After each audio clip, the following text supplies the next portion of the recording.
Viongozi wa juu wa Chadema watinga mahakamani huko taharuki kiibuka Tanzania.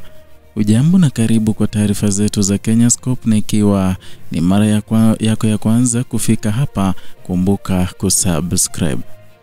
Siasa za Tanzania zimeingia katika kipindi cha mvutano mkubwa baada ya maombi maalum kuwasilishwa mahakamani yakitaka viongozi wakuu wa chama cha upinzani Chadema John Heche na katibu mkuu John Mnyika wakamatwe na kufikishwa mbele ya vyombo vya sheria.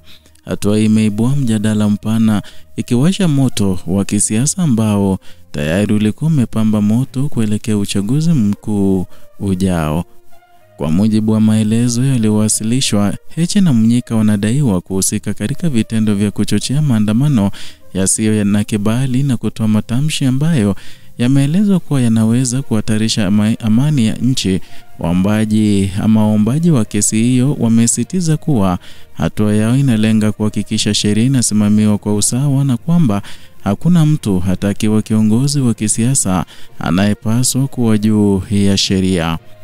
Hata hivyo, upande wa pili wa mjadala umeelezwa kuwa hatua hii si zaidi ya mkakati wa kisiasa na ulenga kuwakandamiza wapinzani wa serikali. Kwa mujibu wa wachambuzi wa siasa, hali inaibua hofu kwamba mchakato wa kidemokrasia unaweza kuathiri iwapo sheria zitatumika kama silaha ya kisiasa. Kesi hii inakuja wakati ambapo tayari kulikuwa na mvutano mkali kuhusu mwenendo wa haki za kisiasa nchini.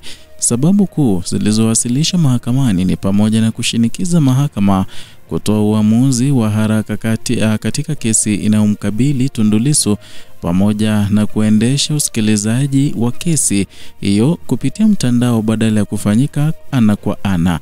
Masharti haya yameongeza utata kwa kuwa yameibua swali la msingi kuhusu haki ya kila mwananchi kupata usikilizaji wa haki na wazi. Wananchi na wachambuzi wa masuala ya kisheria wamekuwa kifuatilia kwa karibu hatua hii, wakitazama kama mahakama itaidhinisha ombi la kuwakamata viongozi hao au kama itapinga kutokana na hoja za kisheria na za haki za binadamu. Mjadala unaoendelea ukihusishwa masuala makubwa ya msingi kama vile uhuru wa kisiasa, usawa mbele ya sheria na nafasi ya vyombo vya upinzani katika mfumo wa demokrasia. Tukio hili linaweka Chadema, chama kikuu cha upinzani nchini, katika mvutano wa kisiasa ama mivutano ambayo imekuwa ikishuhudiwa mara kwa mara katika historia ya siasa za Tanzania. Wanaharakati wa haki za kisiasa na wanajamii wanasema kuwa hali hii inaweza kuathiri kwa kiwango kikubwa imani ya wananchi katika mchakato wa uchaguzi na uthabiti wa demokrasia ya taifa hilo.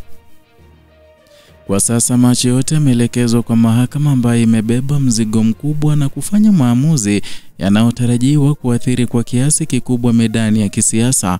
Hatua itakayochukuliwa itaendelea kuwa kiini cha mjadala kwa muda mrefu, huku wadau mbalimbali wa ndani na nje ya nchi wakisubiri kwa makini matokeo ya mwenendo huu wa kisheria. Endelea kufuatilia Kenyascope kwa taarifa na uchambuzi wa kina kuhusu maendeleo ya kisiasa na mchakato wa kisheria nchini Tanzania.